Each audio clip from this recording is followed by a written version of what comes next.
Oh, hi, loves. I'm Melanie Yvette, and welcome to The Other Beauty Conversation.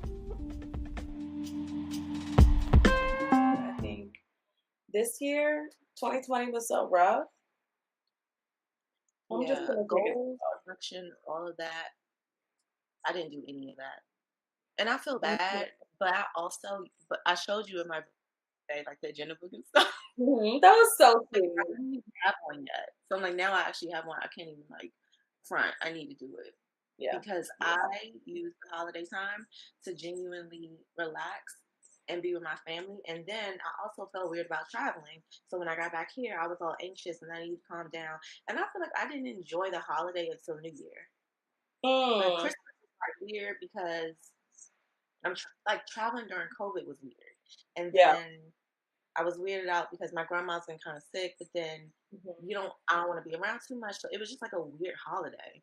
And then It was so after that, when weird. I got back here, I realized how much I just wanted to be back in New York Mm. because I just like to be, I know that I'm not around people. I'm not like driving around.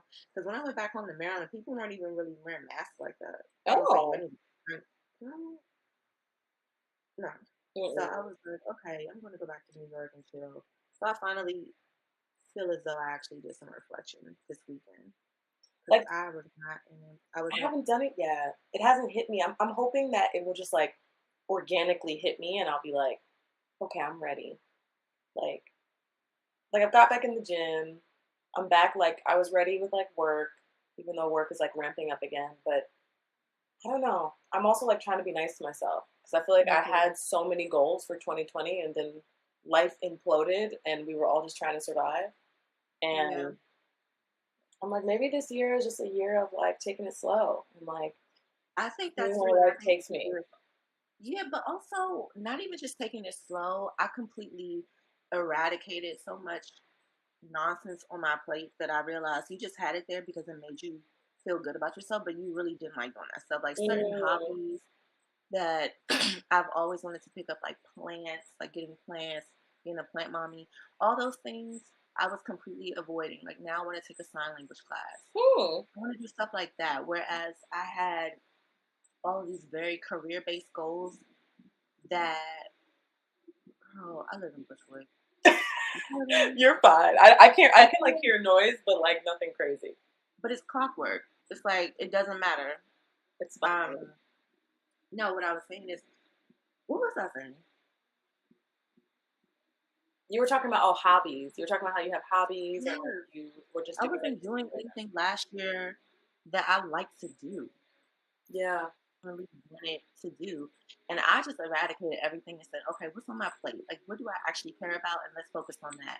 So for me, it was more about refreshing what's important to me, if that makes sense. Mm, mm. You know? Yeah, I feel that. I feel that a lot. I feel like this past year was very like I don't know, it just made us all reflect on what really matters, you know? The people Yeah. we love, like our home. Like it really had to like we all had to get recentered, you know, a like a restart. And that's like not to take away from how devastating this has been for some people, but I know for me it was like really reminding myself like my people, my friends, my family, me, because that was like a big thing for me was just like showing myself some more love. That was something I wanted to do in 2020. So I feel like I got the opportunity, I got the time to actually show myself some more love. That's how I feel because honestly, I'm a homebody anyway, and I will be all the way introverted to the day I die. But let me tell you, I had to reconfigure how to take care of myself, even during COVID, even though I like being at home, because Mm, it wasn't the same type of care anymore. Now we're like beforehand, pre-COVID, and honestly, just pre-2020 and all the riot, whatever, riot protests, everything. Genuinely speaking, I think my stress was coming from self-sabotaging and then also just like putting things on my plate, like I said earlier, that I didn't even care about that weren't worthy, but it seemed like it was important because it looked good on paper. mm-hmm. Or not even just taking the time to complete things. Like I would not focus on one project and complete it. Mm, So for me, I realized that all of that stuff I was stressing out or worrying myself to death about before COVID was so pointless.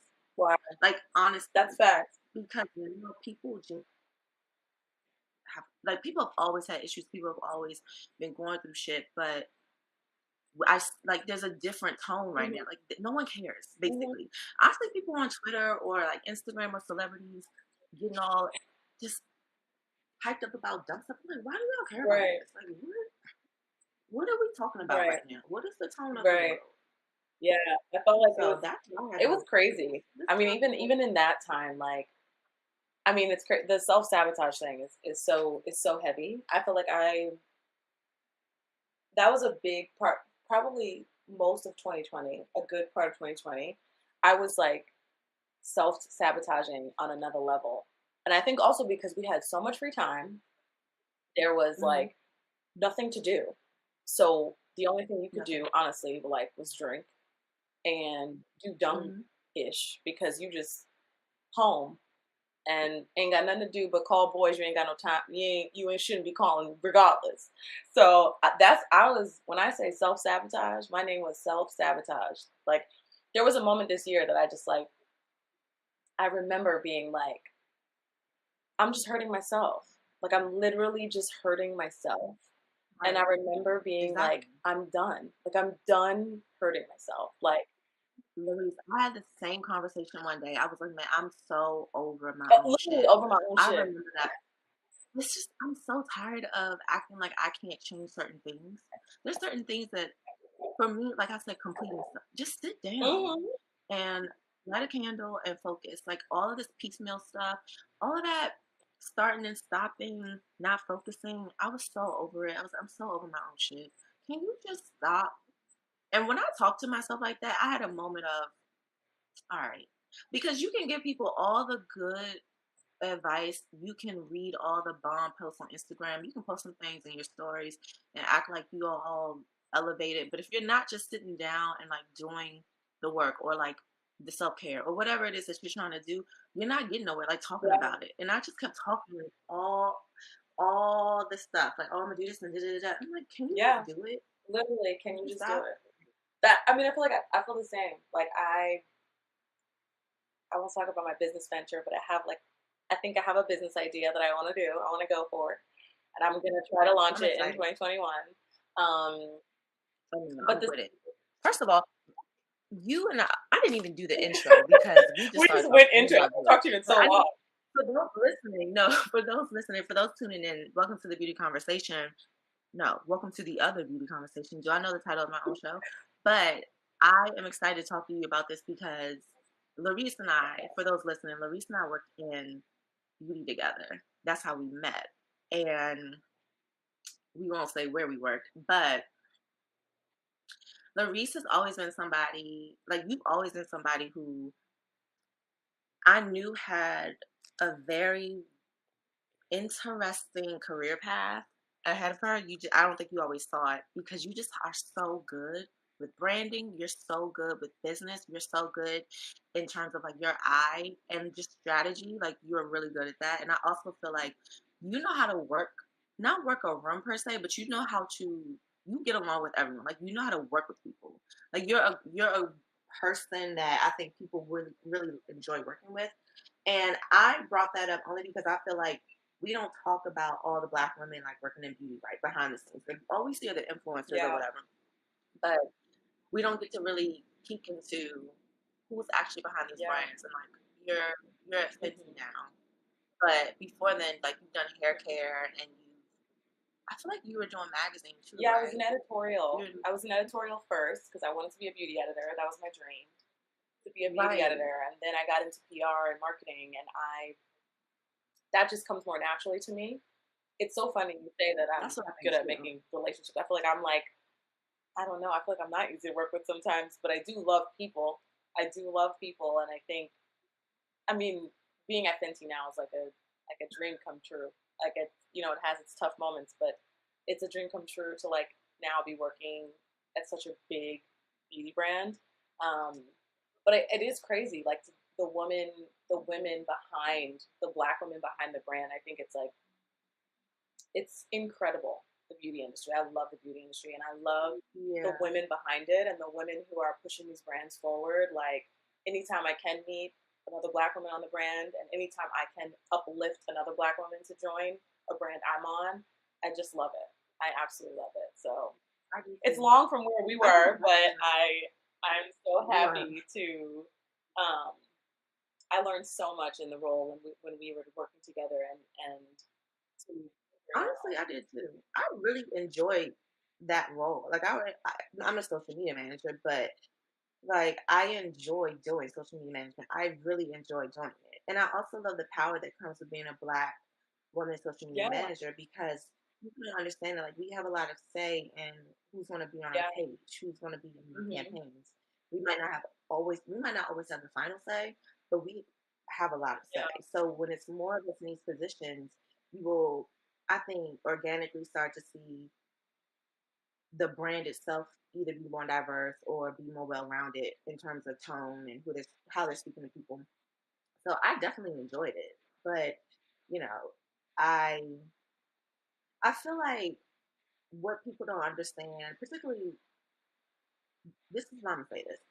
Not too long ago on Twitter, there was this long chain of the beauty brand and the owner.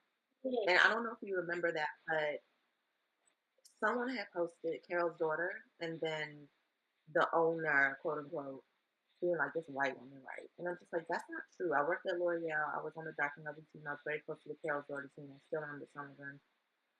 And that narrative bothered me because I'm like, you have no idea how many Black women and women of color and people of color are on these teams, particularly Dr. Lovely and Carol's daughter.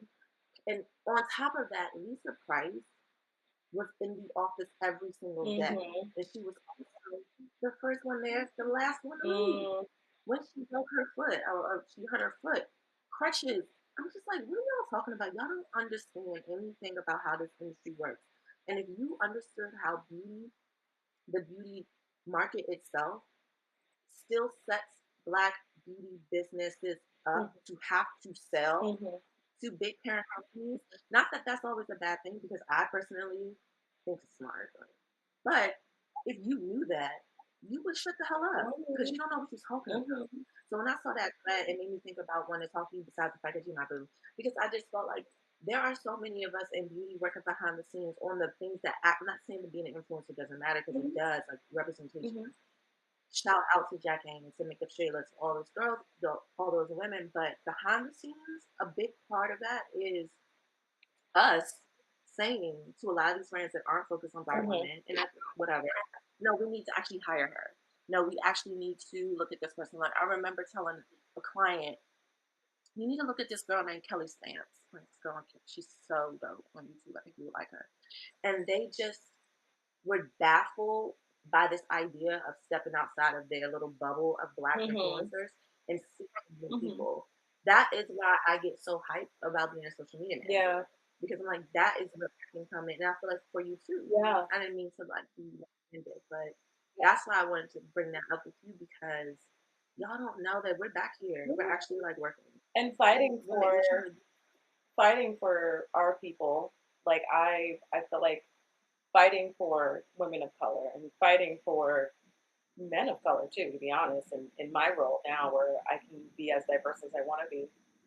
It's like fighting for that, but then also I know for me, like at our last roles, like I feel so strongly at being at a brand that stands for what I stand for as an individual and what I want my personal legacy to be. I don't want to be at a company that doesn't stand for what I personally stand for. And so I think like I agree with you. It is sometimes frustrating to see how social media takes things, and I understand that they only get to see part of the process, right? You only get to see but so much. You don't see the full team. You don't see the hard work and effort and the trying and how many people are in these board meetings trying to make these the best brands they can be.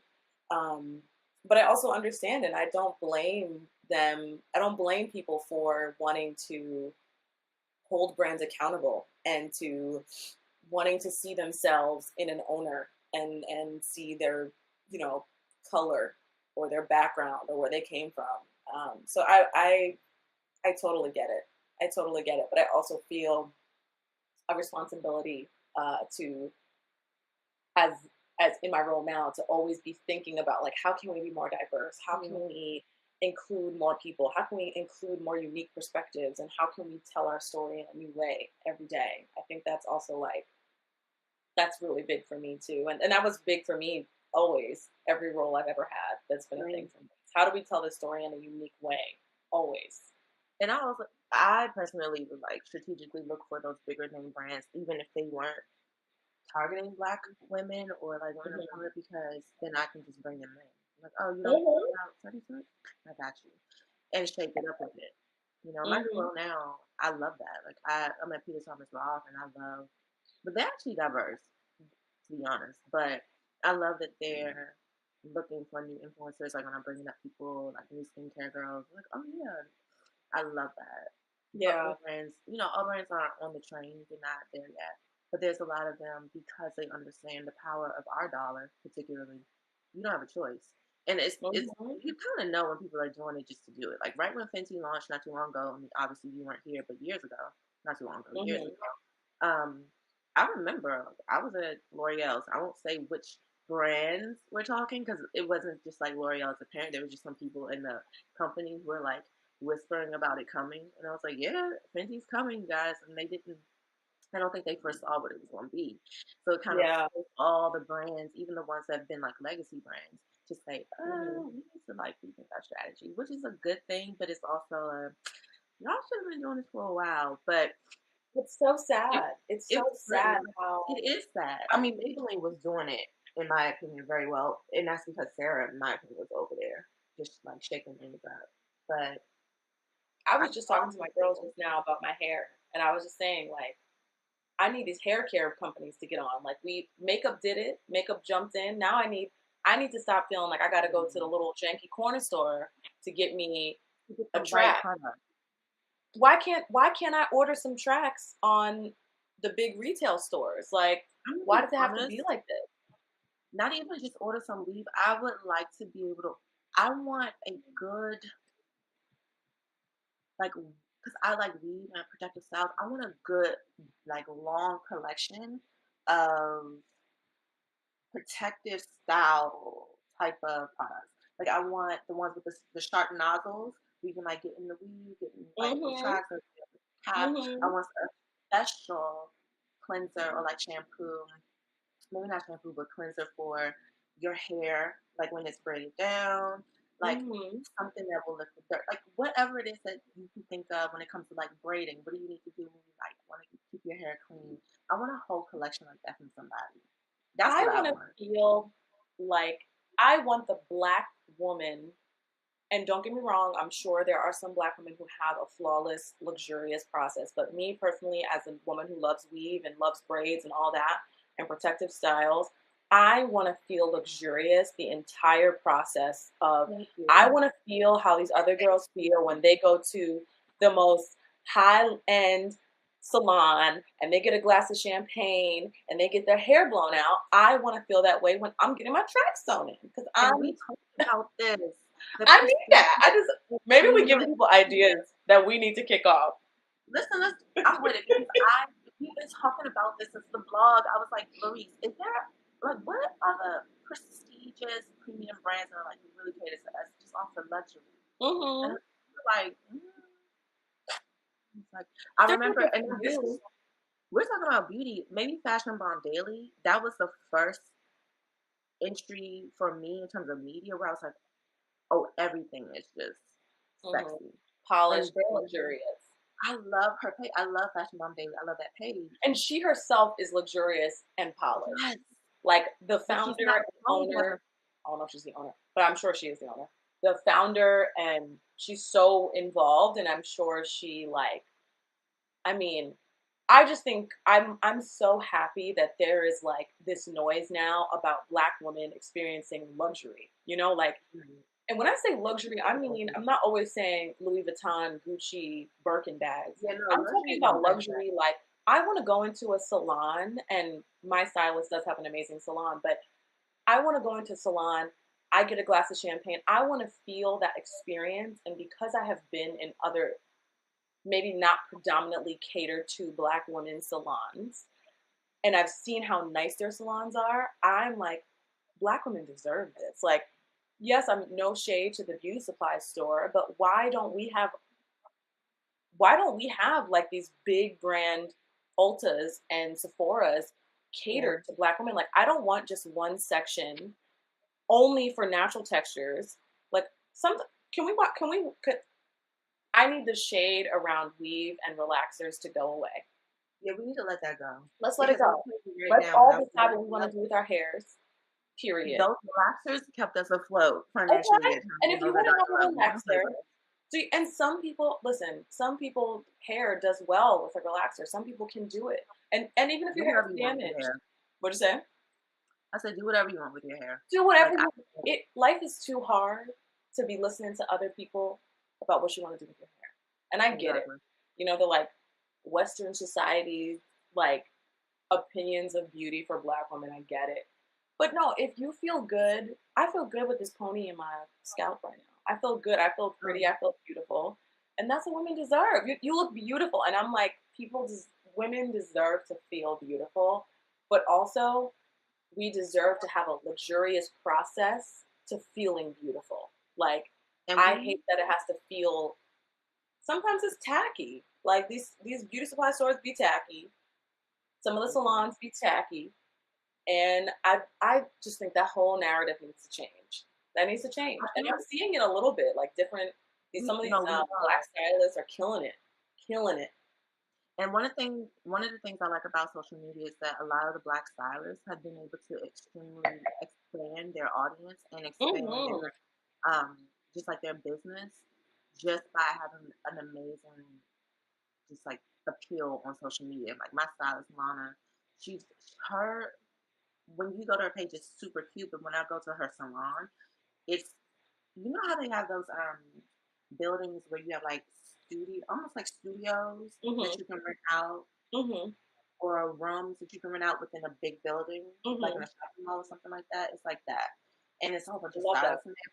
Her room is so cute, and I just remember thinking when I left how good I felt. Like I love her. Like I stalk her on Instagram now. I'm like, hi Lana. She's like, I genuinely love her because I left there feeling so good. The music was good. The vibes were good. The candles is beautiful. She had like greenery. That is what I want to experience every single time I go to the And that's what we deserve to experience. Because when you said luxury, it made me think about, me and my friend Lenora was talking about this too. Luxury is not just about being able to buy things. Yeah. Luxury is honestly about the mindset. And I feel like as a Black woman, that's what I learned this year. And it was last year, it was in the frame or context of, I don't necessarily have to have a lot of money and I don't have to buy a lot of shit. But what I really do want to do is relieve this weird burden. Not weird, it's definitely ingrained from racism, but this burden that I do feel I kind of carry around, it's like a film of gray energy at times.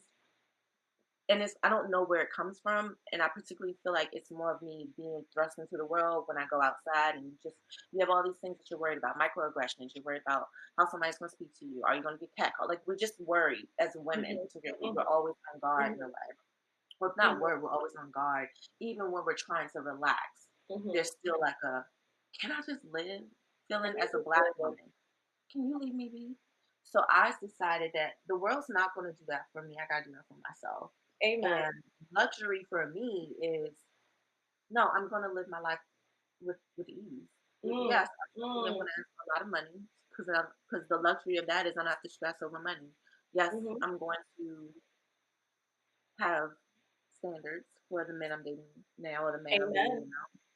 Amen. The way I did before, because I deserve that experience. And I want to offer that to him. Like, it's a different way of thinking about life. And I'll never forget that Twitter video when that dude walked up to that white woman, no offense, and she was like, what do you do? Like, period. And I'm thinking, wait, say that one more time. That how for like a second. Oh, sorry. I was saying, I remember on Twitter where this guy was walking up to, like people just asking what they did for a living, and he walked up to a white woman and was like, "Oh, what do you do for a living?" Because I think she was out of Maserati or some kind of car, and she was like, "Oh," and she said she's a what? And I was just like, She was like, I'm Okay, married. that's it. What do you I'm mean? married. And I remember thinking, if a black woman said that, how Mm, would we react? Because I would be like, listen, girl, right? okay, It's a and crazy, walk and away. it's funny. I feel like even like the the world we're living in. I think also with the Black Lives Matter, like I guess I can call it like a resurgence, right? Because Black lives have always mattered, and I think that it in this moment where like everyone was talking about it, and everyone had to really look at themselves and see how much they value Black lives. And don't get me started, because last night I even said like Black lives only matter on Instagram, but we gonna come to that later, okay? And then, Um, and then your strategy, it what'd you belongs, say? and also in your marketing strategy. In my marketing strategy, because Yeah, I feel like it's a crazy. I just feel like it's a crazy world we're all living in, and Black women are so expected to have our stuff together, be strong, be independent, fight for our Black men, fight for our babies, fight for what we deserve. Put the daggone tight ass weave in our head, and you know that she was too tight, and I told you to loosen it up 10 times. Sit in the nasty hair salon. I don't even like the salon; it's nasty here. Not buy stuff. Save our money. Budget right. Not ask no questions. Not Not just ask your the family. man who he's sleeping with outside of you. Deal with the other girl. Listen, Oh my God, Laurice, I'm trying to experience luxury in every way. I want my man to treat me like I am the finest, you are. I don't know, most expensive Rolls Royce, Bentley, whatever it is. I'm not, listen, I left that in 2020 when I was self-sabotaging, and I was letting these men treat me like I was $1.99, 99 cents from the General Tree dollar store. Not 99. Like we leaving that. I'm not doing that anymore. I treat everyone in my life like they are a luxurious piece of my life. And I feel like I deserve that in return. And that is not saying I want a man to buy me a Birkin, unless he has money too. I'm not saying. Unless you want to. What'd you say? If you like to, sir. If you would like to, I will receive it, and I will thank you, receive. and I will be so grateful. But Great. it's also that too. Like I feel like women on social, it's everything we're saying is getting misconstrued. Like I see girls, like I see these tweets that go viral or like stuff on Shade Room or whatever, and it's like a woman being like, I'm not gonna talk to a guy if he doesn't take me on an expensive date, or I'm not gonna talk to a guy if he doesn't buy me the finest things in life. And I don't think that's what women mean. I don't think I think some girls probably do, but I think most women, it's just like I'm done settling for a man that doesn't give me anything or make me feel and show his appreciation. Like I'm not saying you got to buy me a Birkin. I understand. Like I'm not with Quavo. I'm not with Amigo. I'm not with the Migos. Like I understand that. And most women, if my man came in with one rose and he said, "Baby, this is all I could afford today, but I wanted you to have a rose," you're like, "Baby, I love you so much. You just love me. I love you." That's all we want. Luxury is a mindset. Like that's what you said earlier. Luxury is a mindset. That's all I want. Come on, roses. Roses. Okay. And they're pretty. Give me flowers. Beautiful. Beautiful. I need he didn't even give you just red. He thought about it. That not only show that because that's manifestation. Because just a Amen. year ago, I was dealing with a whole guy that literally would look at me if I was crying and just be like, oh, "Okay, that's why I don't do Virgo men no more." Because they'll look at you like you're sad. So yeah, Virgo. yeah. Like I'm a Virgo and I don't care. If there's a Virgo like listening to this and we Sorry. I didn't remember the birthday. But I don't think I ever dated a Virgo, so that's a new one for me. The one for me, the trigger for me is Gemini's. That's everybody's Gemini men and Scorpio men. No, actually, there was a Gemini that I had a special place in. He was a great. I like Gemini men for friends. They're fun. Like they're actually really fun friends. So who do you get along with, signs wise? What sign do you get along with best? Capricorn. Okay, Capricorns, yes. Pisces, which is very Oh my interesting. god, I have never. All of my best friends are Pisces, and I just like never meet Pisces men ever. You're a Scorpio, right? Mm-hmm. So your water sign, so maybe that's why. Because they're both. I'm a rising. I'm a rising Pisces. Oh. What's the one you come off as? I think that's rising, right? Wait, no, your rising. Wait, Or is that my moon yeah, sign? that's right. Your rising is how you come off I'm to a, people. Your moon mhm. sign, I think, is your emotional being. Like What's my crazy moon is I sign. think I'm a rising Pisces, and then my moon sign is Gemini, which I is can crazy see that. because I said that I don't. I don't know. It's No, I can interesting. see that. That's why you're kind of wild. Like you, people, you're really sweet and friendly, but you'll also smack somebody up. And I think that's what it is because Scorpio. People talk all this shit about Scorpios being wild, but I don't think Scorpios are as much bark. I'm so wild. I'm very, very They're very, emotional, yeah, they're very sweet in my very opinion. sensitive. I think I'm the most loving. I'm so loving. I love everyone. I was just telling my best friend, like, I just want to love everyone. And honestly, that has done me very dirty when it comes to dating. I was about to Because, say that will mess you up, and I feel like Libras can be girl, like that too. They want to love everybody, but also who's like Libras that? aren't. Libra, Libra. but they're also flirts and they be lying. No, They I lie. legit like, if I could love everyone in the world, I probably would. And I need to calm down with that. I'm like, calm down, Laurice. You can't love I'm a everyone. Virgo. We don't like people. I like wanna, and I want, and this year I had to tell myself, like, stop trying to get everyone to love you. Like, I feel like I worked very hard to like get people to love me too. And now I'm like trying, I'm letting that go. Like, I'm letting Yeah, the idea of everyone that's loving a me good thing go. to let go It's because hard that for me. it stifles you in just in It personal definitely life, stuck with you. like small stuff from oh I really want to wear this really oh I want to wear weave or I want to do this or I want to buy this crop top like whatever it is that type of stuff will stifle even small shit like that because Mm-hmm. you'll constantly be in your head about what this phantom world is thinking Mm-hmm. about you when you walk outside and no one is paying you any attention. You just Mm-hmm. like nobody gonna no one cares and if they do care they're I mean, whatever. But Who no, cares? I that was something I had to give up. I've never been a person who was obsessed with what people thought about her, and I think that's been my downfall at times. There's moments I'm like, I don't care. Mm-hmm. You know, like, now I care about how I make people feel, but I do not care Mm-hmm.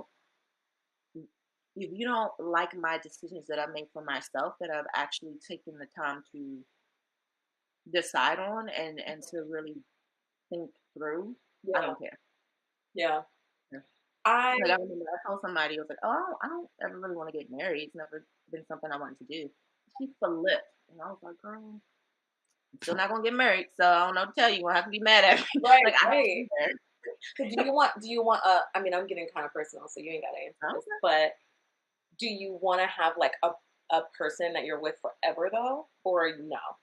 My boo, yes. Like I Okay. want to be with him for a long time. I don't I feel like a know if lot I of people want feel that way. forever. Girl, I have my questions about marriage, which is crazy. I Yeah. hope my parents don't tune into this because they'll be like, girl. My But mother, I told my family last Thanksgiving. I announced it so that no one would ever ask me again. I said, I'm never getting married, but I will have 5 kids. you have Please leave me decided alone. you're never getting married. I mean, I don't like to say never, but I just don't see it. I'm I don't like to 33. never either. Well, I don't really think marriage has anything to do with age, but I do feel like by this age, I kind of know Mm. what I want. I'm pretty Mm-hmm. sure, and I get offended, particularly when like men will be like, "Oh, you still young. You don't know. Leave me alone. Like I Literally don't leave me care. alone. Please let me. Can I Leave me live? alone. I Right. don't feel like it's a like I love marriage as a union. Mm-hmm. I love weddings. It's actually weddings are my favorite thing to go to. I know. That I and feel like if you've talked to me about how much you love I weddings. am obsessed with weddings. Girl, I have so much fun at weddings because it's the best place to get tipsy. The DJ is usually good. The food is usually decent, and everybody's dressed up. I'm just Mm-hmm. having a ball. It's like New Year's Eve. Like I'm Mm-hmm. just having a ball. I love it. But would I have one? I don't think so. I don't think I want to get married. Oh my I don't. god, I think I I pretty don't much know settled about on. that. I love I you. feel I want to be with you. up in such a beautiful, loving home with two parents So did who I. were married and all that like stuff. And so I've always thought about it. But then I look at the way our current generation is going through it, and it just doesn't feel the same. Like if I met, like I always like, if I met my daddy, but I'm sure my dad was so different. My mom met him, but I just feel like I can see myself getting married for sure. And I think that if I meet someone and he is just like, I just love you, and I just think that the key is you being on the same page. And for me, it's the key on the same page. Yeah, But I that's fully understand thinking that you don't want to get married, especially in our world now, when it's like every time you turn around, you see something about someone not being faithful or stepping out of their marriage, or a woman, fighting to figure out her life now that her significant other has stepped out or whatever. Like that stuff is just like, but then you see beautiful marriages and then you're like, I don't know. It's hard. It's hard. I mean, my entire family consists of And you're so close to your amazing family. beautiful marriages. That's awesome. You're so close to your What'd you family. say? Yeah, I am, and I love them to death. But I've also have I just had to give myself the permission to make a decision Exactly. on what I really wanted, and I want to be in love. And what, like I've actually never cheated on Good. anybody. Like I don't. That's not my thing. Like I'm not trying to cheat. I'm not trying to be out here. I just don't like the feeling of a contract binding Mm-hmm. me to someone. I think that's what it is. But I get it, and I also have totally thought about it when Yeah. it comes to children. Like I want to have kids. I want to have a very Mm-hmm. beautiful family life, but I just feel like there's something about, for me, this idea of I have to stay Mm. with you. And you don't have to, but the process of not wanting to be with someone if it doesn't go well or if it just needs to like end, Yeah. that Yeah. creeps me out. I don't know why. It's like lawyers and all this stuff just to leave somebody. But I have thought about, what does it mean if we have children, for them, like the will or whatnot, like all of the Mm-hmm. logistics. That's important to me. So no, I do want like I don't know. I was a relationship girl for a minute until probably like 20, like Mm-hmm. 17, and then I was like, I'll be out here acting a fool for a Yeah. little I bit. mean, my journey is so like, I had such low self esteem, and there were years of Yeah, I remember what'd you you. say? Listen, I remember like you would say I things was around still that, like and coming you out were of like, it when we were working together. I was still kind of like shaking it, and I never thought I was like worth anything. I never thought I was of value, which is like such a lie. I think it makes me want to cry just thinking about it now. Like I just had such low value for myself, and I didn't think I was pretty. I didn't think I was worthy, and I used to like find my worthiness in a man and in dating, and I and that was so hard for me. Like that was so like that's a big pressure to put on somebody else, especially a young man. You know what I mean? Like a young boy who's trying to figure himself out too, and you're like a young girl and you're trying to put your self-esteem and your self-love in that person. Like of course when you're like 18, 19, 20, you're most likely not gonna, I mean, I don't know, maybe you get married, but like most likely you're not gonna get married. In my situation, it didn't get married, obviously. Um, and I put so much of my self-esteem in them, even into my last like serious relationship. I put so much of my personal self-worth and self-esteem into that man that when we broke up, I couldn't even, it was like, who am I? Who am I? Like, I'm not pretty because I don't have him. I'm not of value because I don't have him. It was like all these like negative self-esteem things had come back because he was like the band-aid for the self-esteem issues I had. He was like, he would tell me I was pretty. So I was like, okay, well, I'm okay today because boyfriend told me I'm pretty. Or it's okay, I'm okay today because boyfriend told me that I look okay in these pants or whatever. Um, and I think letting that go, like going through that breakup, like, like I think everything happens for a reason. And the Lord sent him. And the Lord, even though there were other things involved, I think that the Lord allowed me to go through that breakup. Excuse me, I know everyone doesn't believe in Jesus, but I do. I think that I had to go through that to really see what my self worth was regardless of a man. And some girls do that on their own. Some women do that on their own. You don't have to do that in a relationship. But for me, I had identified my self-worth with dating and with men. And when the person who I thought was my forever didn't work, it like really forced me to put it into perspective how I felt about myself. I don't even know how I got on this topic. I don't know. I started talking about my I don't even know how I got the other beauty conversations. So yeah, I don't even know how we got here, but whatever. I remember, it was such a, and it's crazy because I think 2019 to 2020 has been so eye-opening in my personal journey with myself and my own self-love. And I genuinely, like, I think, obviously, if any woman is the same person, you have a relationship or you're in a relationship and it's healthy and it feels good and it feels right. Amen. Thank God. You're blessed. But I think that if you are personally someone who's struggling in your own self-esteem and how you love yourself, which all of us kind of have that regardless, but you'll know if it's a lot. Yeah. You cannot allow, that is too much pressure for someone to try to fix for you. That is you to fix. That is on your own. You have to love yourself. You do. And when I'm sure you remember when that breakup happened, I came to work. I was like, I don't know what I'm doing. I can't believe this. We broke up. I thought I was going to marry him. Oh, my God. I want to tell you a secret. What'd you say? I want to tell you a secret. So, at your birthday party, yes, I remember thinking, she's going to outgrow him. And I'm not my business. I let my girls do them. But I just remember thinking, she's going to outgrow him. He just didn't, and I'm not trying to shade. I'm sure you had a beautiful, experience with him too. But there was a moment where I could tell, like, I don't think he gets it, and I don't know if he wants to get it. But I'm gonna let her figure it out.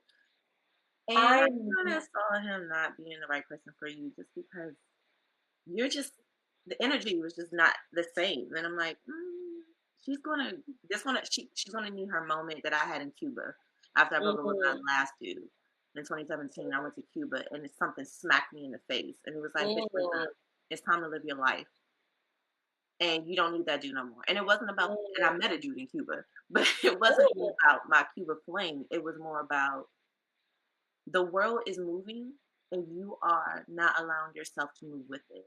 Wow. And it's mostly because of a man. And then that goes down to why I went to therapy, because it wasn't about a man. It was about my own traumas, my own. It's never about who you're dating. It's never about the dude. It's always something deeper, right? Like, it's always something deeper. That's the catalyst for us to get deeper. Like, you're never really losing yourself because you broke up with somebody. No. Right. Like, even though you think you are, you think because you lost them, you lost a piece of yourself, but it's not that. It goes deeper than that. And the last breakup with the Virgo dude that I had, I remember being like really, really frustrated and emotionally off about it until I realized I have the power to like move different. And that's when I started to do my own self-reflection, like journey. And then 2020 hit, and I was like, oh, well, this is the perfect time to keep going because I can't go nowhere anyway. Right. And no, go ahead. But then I did think about calling him, texting him, going back and forth. And I saw him once during quarantine, and we got into a horrible argument and never spoke to him again. This is exactly why we didn't work. It's fine. Yeah. And that was the moment I was like, I'm not dating nobody. I need a moment. And then I'm, met the guy I'm dating now. But yeah, I get it. It took a long time, girl. It took a long time. It was a journey. I mean, and I'll share my piece if this will help someone else heal, but I self-sabotaged myself for so long, and I was hurting myself. I was doing all the things you can think of that a girl would do to hurt herself. I wasn't physically harming myself, guys. I was hurting myself emotionally and allowing myself to do things I would never do because I was just hurting. It was the first time I think I really experienced a true heartbreak, and I was so lost. I was so confused. I didn't know where to turn. I was just like, oh my God, I'm hurt. I am hurt. But I needed that season. I needed to be hurt, and I needed to sit in my hurt. And that's like a thing me and my friends say now is like, it is so important to sit in your hurt or sit in your pain, because there is such beauty that comes out of pain. Like, it's crazy. It's like in the moment you're like, I don't want to cry anymore. I'm sick of crying. I cry every night. I'm sick of this. Like, I just want to call him and beg him to be my boyfriend again, and like all of that. You know, I just want to call him and have sex with him tonight, whatever, blah, blah, blah. I just need my man back. And you think that it's that, but there's something about being single and going through a heartbreak that forces you to deal with you. And I remember one night, I'll never forget it. I was laying in my bed and I was crying and I was so sad, and I was like, oh my God, I can't believe this. It's broken up. And I started to think about, like, who is Laurice outside of a man? Who is she? And who do I want to be? Because I felt like now I can reinvent myself, right? Before I was like, I'm just going to like get in line. I'm going to like marry this man. I'm going to be a good woman. I'm going to cook. I'm going to clean. I'm going to be a great wife. And I'm going to have the best house. And we're going to be this beautiful Mrs. Laurice. Leave his last name out of it. And I wanted that. And I thought that that was the path that God had created for me. It was just like, found him, done. All my problems are behind me. Let it go. And then it ended. And I remember thinking, like, there was this like epiphany moment. Like, I think kind of like, I had a couple of epiphany moments. And I had one moment where I was like, I want to be great. I want to be the best. I want the best of everything. I want to give myself the best. I want to treat myself to the best. I want to, and I literally had I think 2020 was that year for me where I just like, whatever I wanted, I got it. What is that Ariana Grande song? She's like, I want it, I got it. Like, everything. That is my every morning I play that song, and I also play Queen Latifah, you know, but yes, girl. Everything I wanted, I gave it to myself because I was just like, I deserve this. This is what I want. I'm hurting right now. I'm healing. And then I translated that hurting word from I'm hurting to I'm healing.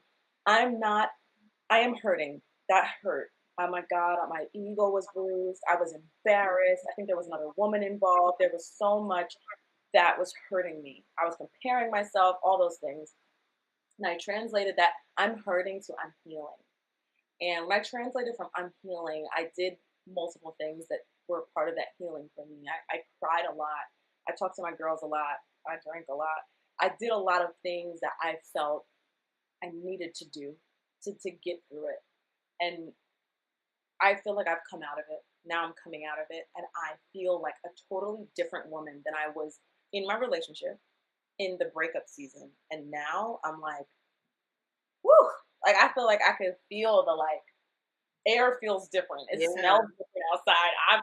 I'm different. I feel like I look different. I'm just like, you do. That's what I told you in the text. I told you that when I was texting you. I was like, Laurice, you're glowing different. It's not about, because you've been working out. Don't nobody care about that. I'm talking about I have a single mother effing pound, and I feel better. I feel way because I did in my life. If anything, I gained weight. Like, y'all, quarantine did us all dirty. Quarantine did us all dirty. I legitimately feel, and I be getting nervous to say these things because, you know, the devil be listening to you and be trying to mess you. But you know what? We rebuke him in the name of Jesus. I feel so good about myself now. I love myself so much. Yes. That is not to say that I am without flaws. I do have flaws. I do mess up. I do be saying things sometimes I shouldn't have said, all those things. But I have realized that I genuinely love me. And every time I let a man do something to me, knowing I don't like that, I realize I'm just hurting me. But I love me so much, I'm not standing for that anymore. If I know he got a girlfriend and I don't want to be a side piece, I'm not doing that. Thank you so much for the offer. Don't want it. If you're not doing anything for me, you don't make me feel good. You don't care about me. You don't text me back in a timely manner. Certain things for me, those are things that I want. And I'm no longer going to feel bad for what I deserve and I want, because I know that's what I give to my significant other or my whoever I want to be with. And so that was just like the eye-opening moment. And I think I radiate differently now because I love myself so much. I spent time thinking about how can I be a better friend to my girlfriend? How can I be a better friend to everyone? How can I be a better coworker? How can I be a better sister? how can I be a better person? There's so much more to me than a girl who was in a relationship. There's so much more. And it has been the most healing breakthrough journey. I feel like such a different person. I mean, I did lose weight and I gained a whole lot of weight in quarantine. Um, but that's not even it. The weight loss isn't the healing. The healing is, people think that that's going to do it. It's not. Like, it's not. part But of sometimes it's part of the journey. Yeah, You know, keep your mind busy, move your body. Sometimes you need to feel good, and you're like, "Oh, I look sexy. I'm gonna post this picture." Do all of it. Do all of it. You but post a don't picture, rely on sexy, that. get you some hard eyes in the DMs. Sometimes you got to do that. You got to feel that. You need that. First trap. You know, sometimes you need that. Let me get my You chart. know how many first traps I had? Listen, I was on the gram like, and I still be on the gram like. I know all my coworkers be like, "Sis, if I'm outside." I told you I love your thirst traps. I love me a good thirst trap. I love them. I gotta like, get, like I'm back in the gym like heavy, like trying to get my thirst traps up, but I just feel good about me, and I'm not apologizing it for it anymore because I felt bad about me for so long that I'm not apologizing for feeling good. I'm not apologizing for loving myself and choosing me and wearing my crop top even though I might have gained a few pounds, and I'm not loving myself. You know? I think I have a crop on right now. I can't see. I have shorts on, so I can't. I look stupid. I'm like the bottom. You got them yams out. I agree with everything you said. Everything you said spoke directly to me, and I feel you. And I was going to ask you, why do you think, or have you like gone to therapy to try to dig deeper into why you feel you needed validation from men? Because my validation issues more so came from older Black women and within my career world. It was never really about men. In a way, that makes sense. I've always felt. Actually, can you give me 2 seconds? I need to run to the bathroom. I drank too much. Give me 2 seconds. No. So you had to go to the bathroom, and I had to like get my life together. But welcome back to the Other Beauty Conversation with Laurice Rawls. And Laurice, we were basically getting ready to talk about how I was wondering if you had any kind of maybe like childhood trauma or experience with your dad or a man. Like, obviously you don't have to tell your whole story, but I noticed that for me, I had validation issues with older women, older Black women particularly, because of situations with my mom. And it wasn't like bad. It was just, no one's perfect. And it was more of a no one's perfect. Filling those voids. Yeah. So do you feel like you had that experience, or you just don't know where it came from? I actually don't think it was a childhood trauma. I try to think about how I grew up, and like my dad was always there reminding me I was beautiful and loving me and doing all that he could to like help me find myself. I mean, obviously me and my brothers had fights, but my brothers always looked out for me. I have 2 brothers who love me. And so I was surrounded by men who love me. I don't know where that all came from. I think it was just low self-esteem. It was just me looking at myself and being like, I'm not pretty. I remember I used to argue with my dad, like, I'm not pretty. I'm not the pretty girl. Like, she's the pretty girl. I'm not the pretty girl. And my dad tell you that in school or something? Like, why would you do that? I definitely got that in school. So much. I definitely I was overweight. I mean, quote unquote, what is overweight anyway? But I, was bigger than the other girls. I was wearing a bra way before everyone else was. I definitely didn't look like all the other younger girls around me, and I think that's what kind of kicked it, because I used food to kind of like, food was like my escape from my not liking myself, and I didn't want to try to like fix my situation, so I would just eat more. And I think it was more so that and I did go to therapy. I actually went to therapy. I started therapy probably while I was still in a relationship. And then I just like, I had therapy a little bit after it too, to try to help me figure out myself. And I think it was more so what I found in therapy was like, it was a lot just like me and how I identify with myself. And I think it's a journey all women go on. I think you just go on it differently. Other women, it triggers in different ways, but I think all women have to find what do you love yourself? Do you really love yourself? Yeah. And how much do you love yourself? Because if there's one thing dating will do, it will test how much you love yourself. I That's think true. dating That's so true. really, as much as you think dating is a partnership, dating exposes so much about you as an individual and who you are, how you feel about yourself, all of that. And so I think I just found that it was just like my own self-esteem issues that I had created in myself. And I mean, I went through, like, I hate to say, like, I was bullied. I think everyone says that, but I definitely, when I was in middle school, was exposed to not feeling like I was the pretty girl, um, or the one who deserved attention or whatever. So there was like a little bit of that, I think, for sure. Um, and I'm still healing. I always say this to my friends. I'm like, you never stop healing. There's never like a point where you're like, I'm healed. I'm perfect now. I'm good forever. No, I'm always healing, and I've just learned I have to be very particular in the people I choose to really date and associate with, because the wrong partner and the wrong dating situation really brings up negative uh, vibes, thoughts for me. Um, there's things I always tell my friends, like, people can trigger you, and so certain situations can trigger you to be, and for me, it can trigger me to feel low and have that low self-esteem moment, or not think I'm valuable. And the moment I see it, and I pray about this all the time, like, God, like, the moment I see it, let that be the moment I'm like, I'm done. I don't want to talk to you anymore, because I can't do this. Like, Yeah. I That's can't go back to where I was. I've learned that in dating, how who you end up with very much affects your life, and it affects Mm-hmm. how you sort of proceed and succeed in life, which is Mm-hmm. why I understand marriage and the business of marriage and where it comes from. Because Mm-hmm. marriage, essentially, for the most part, was created out of maintaining wealth, Mm. families, for the most part. I mean, there are other aspects to it, but if you look back in history, you'll understand that in addition to it really being a business, it was really a way to maintain wealth and Yeah. wealth and families and so on and so forth, and to marry into wealth, to marry well, which is why Mm. arranged marriages was so much of a thing and still are in many countries.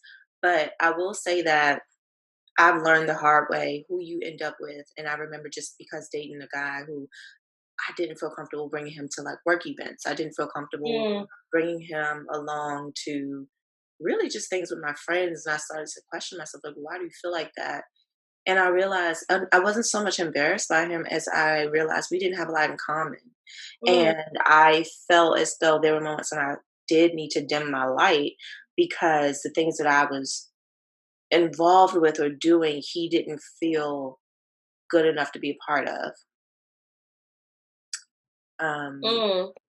yeah, so I don't, it gets interesting when you start to look at how people affect your life, even your friendships. Yeah. Oh man. I can't imagine being with that man right now, where I am in my Mhm. life. Not in a mean way. I just, the career that I'm having, the type of support I would need. I can't imagine being with him. And I was in Yeah. my 20s when I dated him, but like there's nothing that he really could add or support me with the way that we just didn't have the same goals and vision. Like, it just wouldn't have worked. Yeah. It would be miserable. Yeah. So that does matter.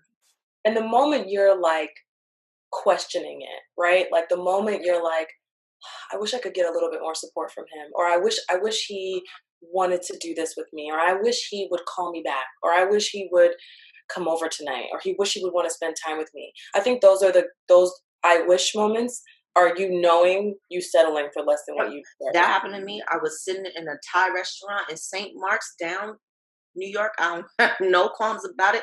I was reading a book. I was in there drinking some wine, and I will never forget saying to myself, I hope he does not text me to try to see me tonight. And I will never forget that day, because that was the day I realized he's not the person for me. Yeah. Remember saying, I hope he doesn't hit me up. I do not want to be bothered. Because when you like somebody, you're like, every minute, you're like, of course. Like, I want to The see man you. is here. He get on my daggone nerves. I get on his nerves, and we still be in this And drink you room. still want to hang out. No, like, I be in the bathroom. He be out here playing, and I'm like, you just over there grieving. But I Right, still want you to right, right, stay, right. but But don't leave. Right. be mad at you while you here. Whereas Right. with my ex, I was just like, don't text me. Not Right. tonight. I don't want to feel like that. So I Right. knew in that moment, oh, I'm settling. And but he wasn't less than me. He was actually a sweet person. I'm not trying to down him because I know Mhm. that there were moments where he knew he wasn't going to get out of me what he wanted. He wanted I to think get that's it married too. again.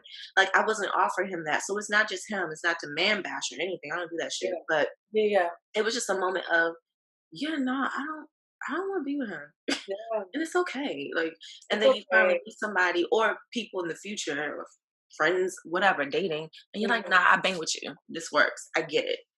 I think that's it too. Is like it's so easy to want to hold on to someone, right? Because you don't want to be alone and you want the attention or you want, the intimacy.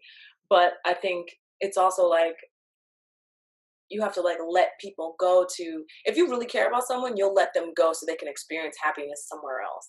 I'm Yeah. not the right girl for you. Like I feel like Yeah. I said it a couple times.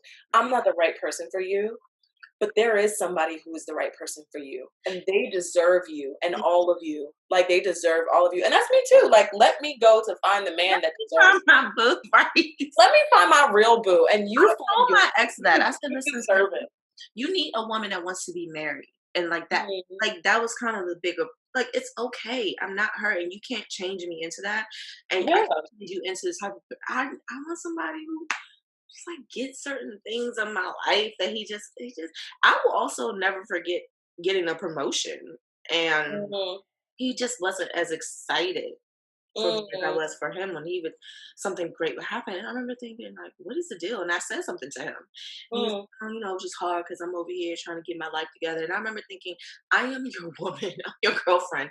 That is not an excuse. So It's it's a not an lot of excuse. little nuanced moments where I had to, particularly this relationship, be like, what's going on right now? Mhm. Like, what am I asking for? What am I begging for the bare minimum? Like, what am I doing? This is Yeah. embarrassing. Are you not embarrassed? Yeah. Like, this isn't cute. And Yeah. I, Yeah. Begging for the bare minimum. Girl. Woo! That's a heavy one. I but feel I'm like I'm glad begging for the bare you're minimum. on your glow up. You're just, I don't know. I just feel like you're doing everything you want to do.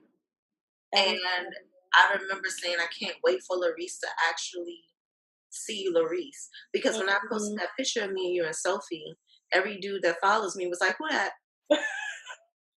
Thanks, guys. And I was like, she has a man. Now I I'm did. like, her name is at Laurice. Those days ended. They were like, who is that with the yams That is so and the sweet. dimples? That is so sweet. No, I mean, I was in a totally different scenario. My head was in a different space at that birthday that you were at with Sophie. And but you know what? I was in such a great place then, and I'm in such a Were. great place now. And I think that I wish him all the best, and I want nothing but the best for him. And there's no hard feelings now. I'm in a really good place, and I think that we both wanted that was a healthy relationship when I was in it. I won't say that it was unhealthy. I won't say it was toxic, and I don't think it ended toxic. I think But it just exposed a lot of myself to myself. Um, and I think that I am just in, I just, I remember being in it and feeling like I'm never going to get through this. I'm never going to come on the I other side. remember that I'm feeling never too. going to stop crying. I'm never going to not want him back. I'm never going to not feel shitty. Mm-hmm. And that's not true At all. because I don't feel bad. I feel great. I'm amazed. I feel amazing. I'm so happy. I don't know what his situation is now, but whatever his situation is, I'm happy for him. But I'm also really happy for me. And my main focus is me. And I needed this season. And I think I'm so much healthier now to be with someone else than I was before. I wasn't healthy. Like if someone would have met me when I first went through that breakup, I wasn't in the best Time space. to tell people that if you knew Melanie Yvette at 23 and 25, you will understand why the youth that dated her at the time probably hate her right now. And I get it. Right. I'm fine with it. Because what? Mhm. I look back and I'm like, why were you dating anybody? You, but also Why? you're young and stupid, but also, they hate me. It's perfectly fine. Like, I actually send him a gift. It's fine. I'm sorry. Like, I was a mess. I was a My whole hot mess. Girl, I was a hot mess last year, going through a depression, and I remember thinking I wanted a new roommate for my apartment, and I remember last year literally crying because I was so depressed, and there were so many people who were lining up for the room. Nothing worked out, and I look back even on last year, and I know this is a random story, but I look back and I'm like, you weren't in the position to even live in this apartment like on your own mentally. Like, I had to go home last year for a few months, and I literally think about that all the time. How the universe does make shit work. Everything flows the way it's supposed to when it's supposed to. Don't fret. But there was no way in the world somebody would want to move in with me last year. At the place I was literally crying every single day. I was literally out of. Oh, was it last year? No, it was 2019, not last year. 2019. I was going through it. And no, and funny enough, there was like a random project I did. The check came in. It's a lot of money, and I ended up having enough money to pay for that room and for the whole apartment, for the rent, basically. And I remember thinking, God did that. Yeah. Because there was no way mentally somebody would have wanted to move in here. I was literally going through it, and you could feel the energy in the house, in the apartment, the negative energy. And when I did finally meet someone, I remember finding her on Remy and literally clicking with her energy. And I just said to myself, sometimes things just happen the way they happen. You just gotta let it be. So it just made me think about that, because even in that perspective of having a roommate, forget a relationship, having a roommate, I was not capable of even meeting a friend. Like, I needed to get my mind right. I needed to get my shit together. I was really going through it in 2019. It was a really hard year. Yeah, and it's sometimes when you're in the heat of it, you don't even realize how heavy you are. Like how heavy you're going through it, and how what's actually crazy is when I first went through that breakup, I had moved out of my parents' house and I got my own spot with my roommate, my bestie, and I felt so bad because I was so negative. I was just a cloud of negativity. I was crying all the time. I was sad all the time, and I was like, I'm sure the energy I have in this place is not great. But I also feel like she was part of my healing, and I needed her, and I needed to live on my own, go through pain on my own, and also have my roommate to be a shoulder for me, because she has so many strengths. Like, she has strengths that I don't have, and I have strengths that she doesn't have. And I think that just being around her, it's crazy how life will just set those things up for you. Like, the universe knew you couldn't have a roommate, but then when you were ready to, the universe gave you the one you needed. Oh, I can't hear you. My bad. I was like, and the universe sent that money. And the universe sent the money. Because well, I ain't got no roommate, but how am I pay for this? And then the universe is like, we got you. Because, sis, you need to get your mind right. I ain't moving in with your crazy mind. Right. No, I feel you. It's real. It's so real, and how things fall into place when you sometimes let things move at their own pace. Yeah. I do agree that you need to push yourself out of, low moments. You need to work yourself out of it. But there are moments when I realized I could also just take this off my plate and let it do what it's going to do. And that's been helpful for me too. Just not stressing over things I really can't control, and focus on what I can. So I can eat well. I can work out. I can block people. I can literally not talk to someone anymore. I can write in my journal. I can do actual things that will help me instead of focusing on those outside factors, particularly how people move, or if it's dating, how a man is treating me, or how he is. I can literally just walk away. I can get out of that situation and let him live. I can do that and owning that. That's when it gets hard, because a lot of times we don't really want to have ownership of our decision making. We want to actually believe that somebody is making us or triggering. And it might be triggered, but that doesn't mean that it needs to lead to a result of you doing some nonsense. Yeah. So I do think once I had to look at myself in the mirror and be like, you have control over a lot of this. That's You right. don't have to deal with this person. You don't have to work at this company. Even when we was at the company we was at, I was really sad and going through a depression while I was there. And I remember thinking, you don't really want to be here. And when I ended up not being there, it was perfect. It was actually the perfect time. And that day, I literally thought to myself, I'm going to get out of here in the next month. I just have to. And then it happened that day. And let me tell you something, because I'm not ashamed of it at all. I genuinely walked walked all the way from our office to like the train station right before the Williamsburg Bridge, Essex, like walked all the way there.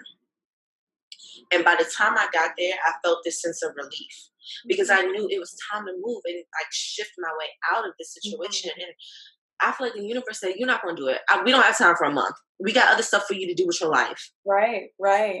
And 2 weeks later, I get a great contract. Literally.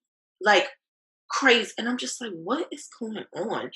Everything just completely shut down so that it could be rebuilt in my life. And I just started to say, deal with it and accept it, but stop trying to force yourself to create or to do things or focus on things that you genuinely don't have that much power over so that you can avoid the things you do have power over. You're literally just trying to distract yourself. And once you had to face that, what are you going to do when you're not working at that company no more? When you going, or if you get laid off, fired or whatever, what are you going to do when he breaks up with you or she breaks up with you? Because once everything is stripped away from you that you use to sort of have a crutch and distract yourself from, you don't have none of that. You just sitting in the room like I was, looking at myself in the bathroom, crying, ugly crying. Okay, you can ugly cry all day. What you gonna do about it? It's time to get your life together. Those moments are real. I agree with you. That you need those moments of sitting, like you said earlier, sitting in the stuff. It was frustrating, but I'm happy I went through that too. I get it.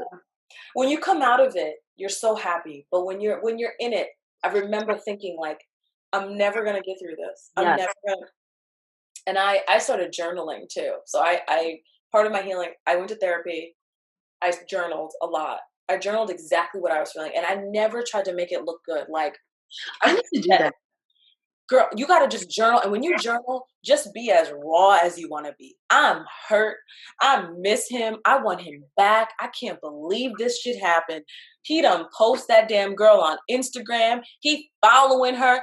Blah, blah, blah. Whatever it is, I felt like I just said it all in my journal. I said it all. And that was so healing for me. And then I also, when I had good days, I also journaled. And I try to like make sure I always journal when I have good days too, so I could see how it progressed. It went from these dark, oh my God, I'm so hurt, I can't believe this, blah, blah, blah, sort of situations to like, I'm good today. I feel great. I had a great cocktail. Look at the timeline, like how long it took, or oh my God. I mean, I think it's. I have like my journal on my phone. Let me look.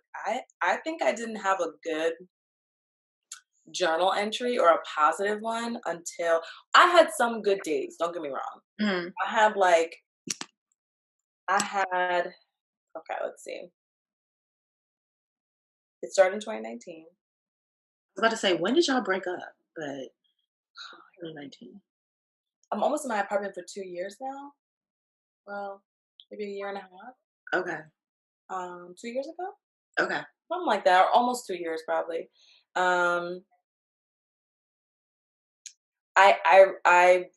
It probably took about almost a year for me to have a positive journal entry. Wow. And I just was like a mess. I was a mess. But you know what? I needed all of it. I don't think I could be here. I don't think I'd have the job I have now. I don't think I'd have the apartment, I don't think I would, to be honest with you, I don't even think I look this good right now if I didn't go through what I went through. I don't know where I would be. I don't know where I would be if I didn't go through what I went through, but I know I needed to go through what I went through. What I like about that, sorry, go ahead. I was going to say what I like about that is that no one likes to admit how like freeing a horrible just like moment can Mm. bring you like Mhm. it brings you peace if I'm making sense. Like it brings you a sense of freedom once you've gone through something and you actually gotten through it. It's almost like, okay, well, I'll probably be okay in the future. There are Mhm. moments when after being fired before, being dumped, whatever, I now have this kind of thick skin of okay, Mm. and I It's love that shit about myself right now as a woman. I'm not afraid of anything. Like, I'm not afraid of anything. Okay. yeah, yeah.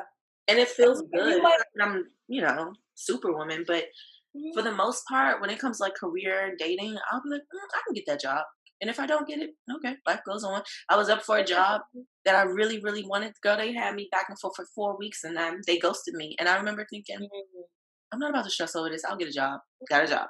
Like I have after going through losing a job, being laid off, being fired before, like going through those things. Now I have a perspective of, yeah, but I got through that. So that's what I feel like you're at now, where I got through that. So I'm 100%. gonna be all right. And I don't think like I remember I used to feel like I mean when it comes to careers like I that is hard getting laid off. Getting laid off is like that might hurt more than a freaking It does. breakup. Getting fired is like even more, Yeah. like those things hurt. They hurt. And it feels a lot like similar to the rejection of a heartbreak. It Yeah. seems like that, especially if you weren't expecting it. And it's just like, oh shit, like, okay. The And I last think like, one, getting fired, honestly didn't hurt because I hated being there. It was just right. you need a push. But being laid off, when I was at Dark and Lovely, and that was, years ago, but being laid off, that hurt Yeah. because you don't expect it and it's not your fault. Mm, And the company no, they didn't want to do it. They really like, we they just, didn't want to do it. yeah, getting fired sometimes it doesn't hurt as bad because I think sometimes when you get fired from a place, you probably have not like being there because you're Mm, probably just not showing up to be well. Unless they're just being petty or they're on some other nonsense, and that happens a lot. But that sometimes happens a lot. it's actually a blessing. Like my friend got fired from her job like a month ago. Girl, she done packed up and moved back here. Now she about to buy a house in Pennsylvania. Okay. You weren't gonna There be able to are do that if you were blessings. working there. Right. There are blessings that come out of low moments, which is so crazy. Like there are such blessings that come out of dark moments where you can't see no light, but Girl. there's light there. There is light, and it's crazy how like the universe and I was like God can find something so dark, and you could feel so low, and no one sees you, and no one knows how much pain you're going through, and you'll Right. still like come out of it like, yo, I can't believe this. I can't believe this. I can't believe how much I love myself now. I'm like, I cannot believe Laurice, who used to like be crying and thinking nobody likes her, no one cares about her.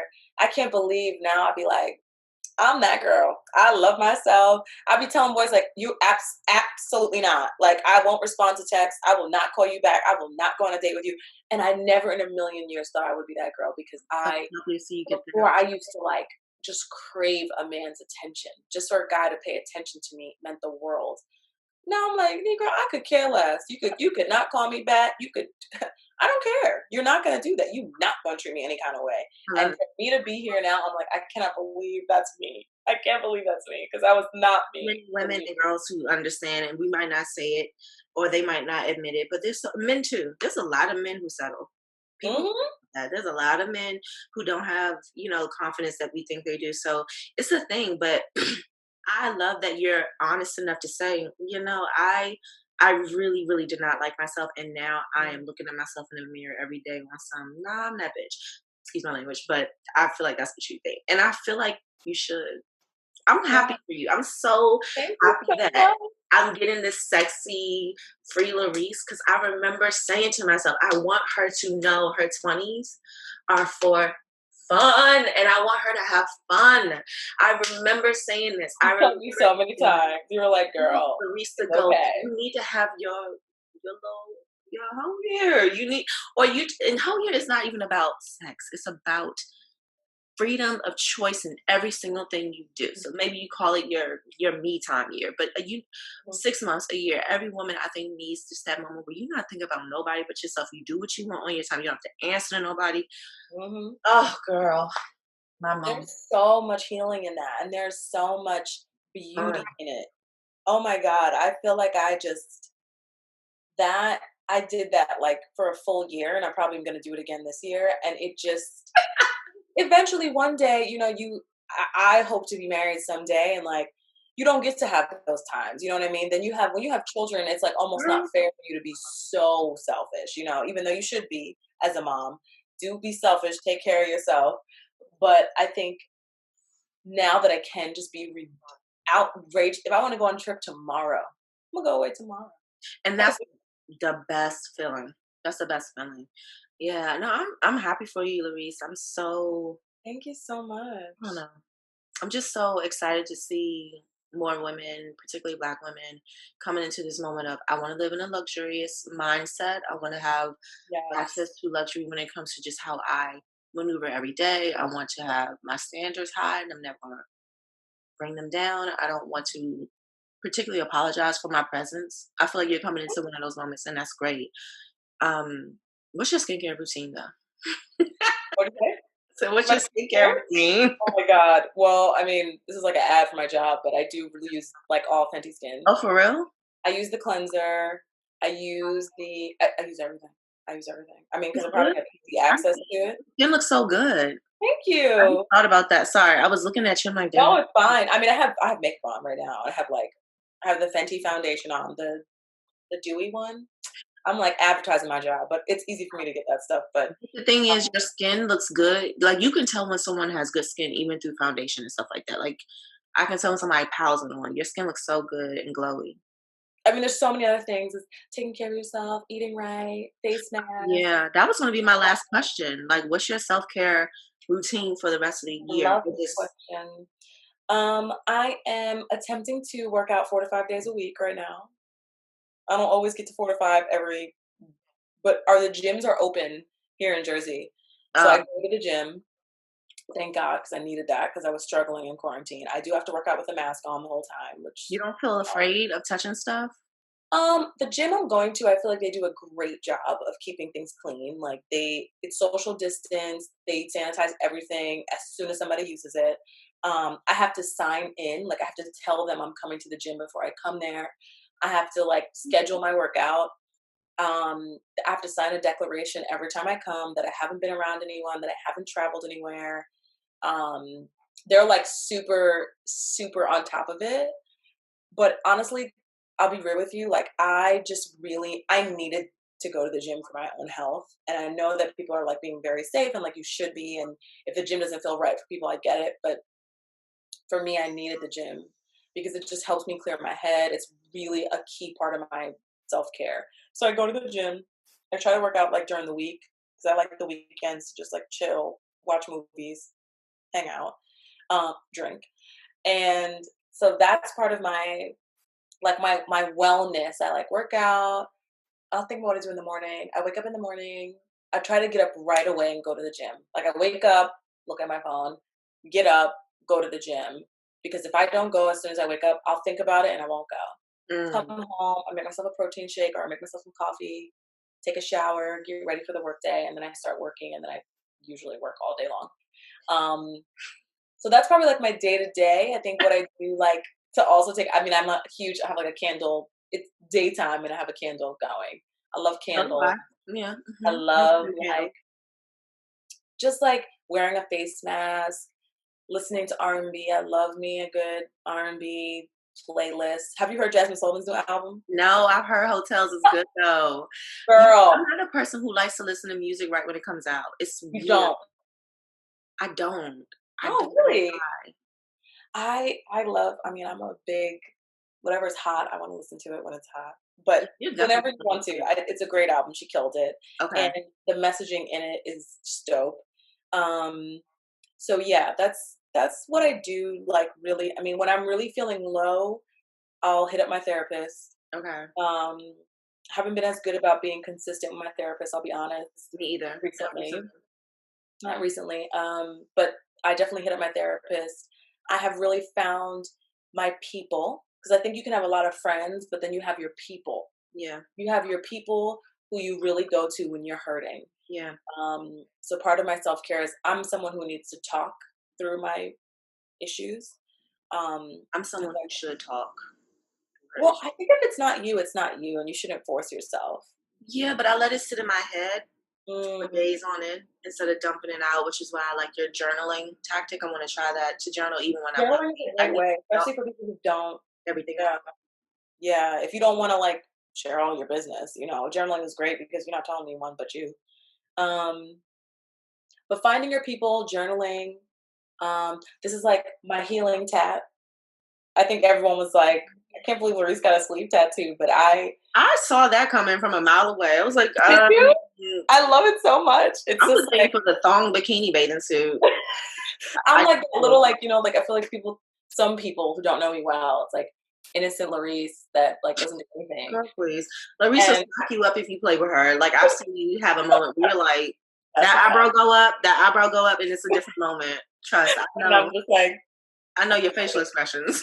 But this was also like after a really tough year, I like to get tats that represent different seasons of my life. Mm-hmm. And this to me was part of my healing and that journey to finding me, and literally in a sentence, this tattoo to me is like, I will always protect myself in every way. If someone physically tries to hurt me, I'm gonna protect myself. If someone emotionally tries to hurt me, I will protect myself. If I don't feel safe, I will protect myself. It's like a promise to me that I will always have me. And I think sometimes women, we try to find that in men. Yeah. And obviously, yeah, like physically, yes, it's a great feeling. But me, even with men, like I will protect me against the men that don't want to treat me the way I want to be treated. So I love that. Let me see it. Put it up. I did so much. It's a tiger. I think you could see it better this way. Pretty. Wait, what is it? I'm trying to. It's a tiger. It's only half his face. Oh, I see the eye now. Sorry, it's like a weird angle. So pretty. You're like it's a tiger. Cute. Girl, it's a tiger and has like a lotus flower down here. This is so pretty. But it's beautiful. The guy there, you can see it better now. Now I can see the face. Mm-hmm. Boom, boom. I see the profile. I'm gonna probably do like the rest of my arm. I love this. This is so beautiful. I love tattoos. You know whose tattoo I like? Cardi B. The one that she has, I think, up her thigh, up her. Oh, her thigh is so good. I did that. I wonder who did that. So pretty. It's like a peacock or something going up her thigh. That's beautiful. It is so pretty. I love a beautiful tattoo. I love them. I think you can get them and they can be so tasteful. Yes. Like I think all of mine are so tasteful. I love it. I mean, this one, I messed it up because it was so painful. But this was another healing season of mine, and it says "Beauty lies in your smile," and that was me just hurting and reminding myself that there's beauty when I smile. Even if you are hurting, you smile through it, and you are still beautiful. So, yeah, it's a journey, girl. I'm so proud of you, and I'm so happy for you. I love that you're so proud of you that I'm on your podcast right now. I'm like, first of all, 5 people gonna watch me. Don't nobody care about me. No. It doesn't matter. I'm manifest. Yes, we're manifesting. Manifesting. It's amazing. Everyone's gonna love it. Everyone's gonna listen. I think everyone's gonna want the tea. We dropped a lot of tea about dating, love, all that. I feel like they're gonna want to know our tea on dating. Everybody love to talk about dating. I think because it's the one way we do kind of seek validation, and it's also the one thing that everyone wants. No one really wants to be alone. Everyone is participating in like you want to date, or you are dating, or you're hope to dating. You got something in there, and you want comfort and love in someone that you trust and that gets you. I think more than anything, people just want to be around people that get them and accept the thing about them.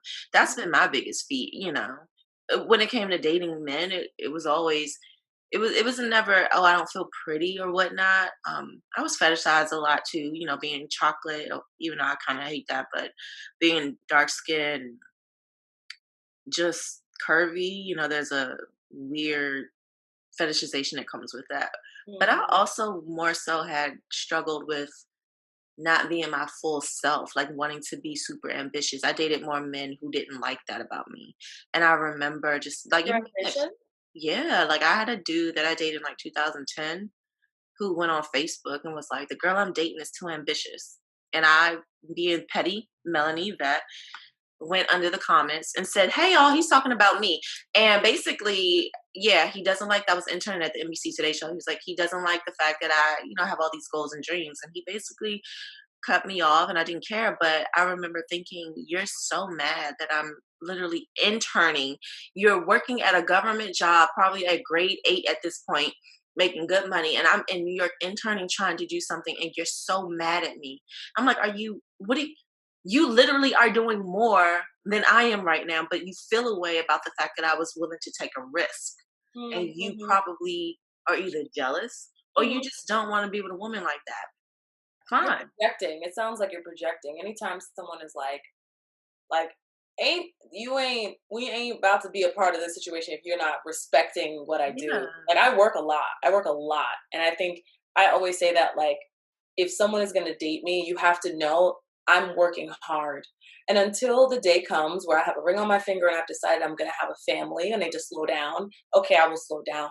But right now I'm hustling because I'm trying to create a life for myself and my future family. We're trying to build legacies of wealth, okay? Exactly. I was just telling my friends, I was like, it's so interesting, it's so sad, but like, Black people don't really have old money. Yeah. Like, you know how you say like old money, like lineage of money, and I'm sure now there may be some families who have old money, but a lot of Black families don't have old money just because of, unfortunately, how we were all brought here, how a lot of us, our lineage was brought to America.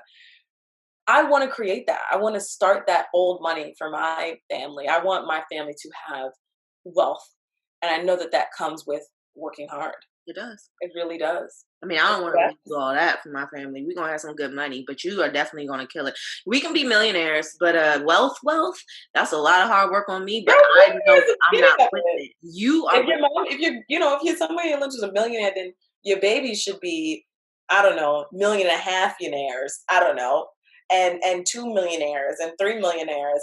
And because if they grow up in that environment, they're only going to get more. I think of how far my parents brought us from how they grew up.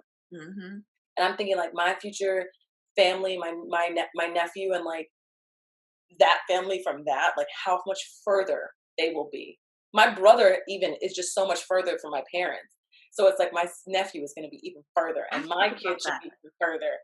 So my mom definitely, I mean, my father was a hardworking man, don't get it twisted, but she was definitely like the reason I'm all about doing the work. She's a nurse, but she's also, I love the way she works. She's just, I go to work, I do what I love, and I come home and out. She never brought work home. I've always admired that about my mother. She literally does her job and comes home and lives her life, and work does not consume her. And it's one of the things that I realized she set me up to understand, because New York can get crazy, but she's always been a great example of put all your effort into what you love in that moment, and then move on and live and relax. Don't worry yourself to death.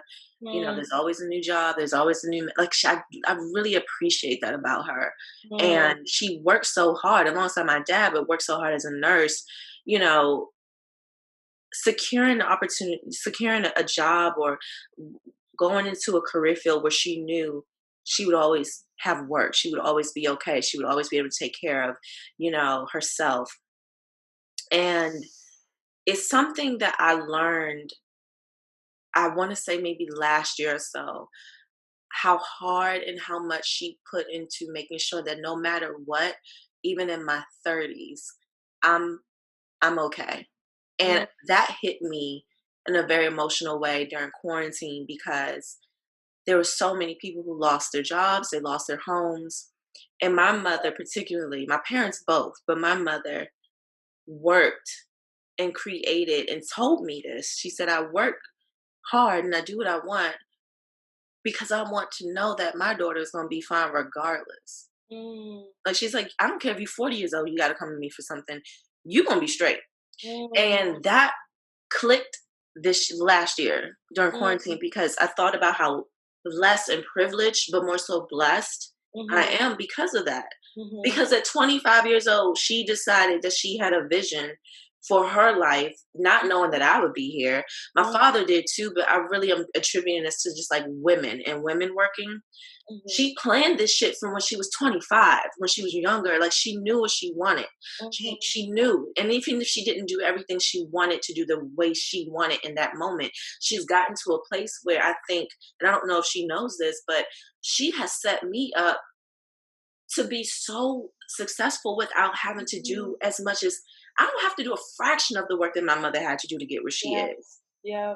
And I think about that all the time. Like, I am a social media manager. That does not go over my head. I work from home. I literally create strategies out of being just creativity. Like, strategy, yes, analytics, yes, but I am all about creativity in my world. I work from my bed. My man be here and we be chilling and I be on Zoom calls. My mother has to go to the hospital every day and be on her feet for 12 hours. She did all of that so I could sit in bed and hopefully one day make money off of a podcast that I'm shooting from my bed. Like, I think about that part of it, not just, oh, she put so much work in. No, she set me up. At 30 something, I could lose my apartment tomorrow and I have a place to go. There's so many people that don't have that. So I think about that with my mother, and I think about that with my future. I don't ever, my mother told me, she said, I don't want you to ever have to ask a man for anything. Even though I'm like, well, I want to ask, but she's like, I want you to know that. And you should be able to ask. But she basically was saying, like, before you even have to think about asking a man or relying on a man, I want you to know that right here, oh no, we got you right here. And it's so funny because it's not funny, it's actually really sad, but I was looking at some random YouTube video about baby mama and baby daddy drama. I hate content like that, but it's so, it's the tea. And I was just like, my mother and my father set me up where a man could get me pregnant and dip and I'm going to be fine. I would literally look at him like, you want to do what? Child, if you think I'm going to be struggling because you don't want to pay $357 for child support, goodbye. That my parents, like, they have worked so hard. They worked so hard, God rest my father's soul. I don't have to worry about none of you. Excuse me? I'm what? I'm laid off? Okay, I'm good. I can go back home. That's exactly what I did. I went home and I was like, call it whatever you want. Call it privilege. Call it being spoiled. I call it, my parents did what they needed to do so that no matter what, I'm good. And that's what I want to do for my kids. So that just made me think of that. Because last year, I noticed, you know how many people have nowhere to go? Yeah. How many people went into homelessness? They had nowhere to go. There are people who have no family that will take them in. There are people who have family that would take them in but can't afford to on their own. There are people who do not have. And so I think about all the work my mom and my dad, my mom particularly, put in for me to just be able to live. Yeah, literally just live. So, yeah, I feel that. But you're going to set that up. You're going to. I have to. I'm so about your idea. We're just talking. Like, I'm so glad we did this because, like, I'm so motivated now. I feel so motivated today. Like, really, this is a great conversation. Yeah, I'm like, I'm so motivated. Like, even in my job, like, I have an amazing job and, like, I do such cool things there. And then I have my own stuff that I want to do. And I'm just like, I'm so motivated. Like, I feel like you've always talked about, like, your own business and doing your own thing. And I remember when you first talked about it, I was like, I don't know if I want my own business. And now I'm like in a totally different space where I'm like, I'm ready to do it. I'm ready to do it and just like kick it off and like do my own thing. So I'm so excited to see you doing this podcast and just like, thanks. It's going to be dope, of course. I need to get this audio together and get all the like prestigious microphones and things. Because I want my thing to be popping. It will. You'll be in studios. Like, people will come to your studio. I can't really do like. I gotta come back when it's like. I gotta come back. Yes. Every all the time, like every couple months. I want it to be a setup where it's more of a room or like a couch setting when I manifest a studio for it, because I don't like the sterile type of podcast. But I'm just trying to figure it out. Like, but I want to have like the girls over in like a robe, or like every guest gets like a nice robe if you want, wine, and cozy, just like super cozy, and plants everywhere. That's the studio for the podcast. I'm manifesting plants everywhere, and I'm not paying for it, so somebody's gonna have to hire me. I know you're gonna do it. That's how I know. But no, this was so good just talking to you about honestly, the journey of the glow up, but really The journey of the glow not up. just about your dating life and breaking up with someone and taking it from there. I have always wanted to talk to you about moving forward and making like taking the necessary steps to actually feel yourself, like really being real with yourself. We talked about that a lot. And I can't wait. We're going to talk about what the ideas, but I really can't wait to see what you do in beauty, because you have a very interesting, if it's the idea that we talked about when we were at the company, that, Actually not. It's oh, actually not that beauty. idea was good. We And gotta I was talk like, you about should it. do it in Maryland where there's a lot of Black women there who have money. Remember I'm talking about? You said you wanted, I don't want to say it in case. I know, but I know I don't want to give anybody my ideas. But Yeah. I'm actually, but what I'm working on right now is not beauty, which is crazy. It might turn into some beauty at some point, but it's not beauty at the moment, which Really? is really exciting.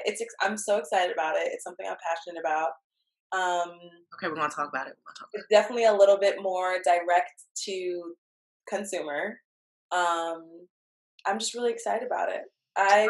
What's crazy though is I do have this passion for women who are healing and women who don't feel amazing, because I think Instagram and social media makes us all feel like we all think we're top of the world, and we all think we're hot, and we all think we're perfect, and like that is not the woman I always was. And I still have my moments. Like last time my friend took a picture of me, and I think I posted it and deleted it like 427 times.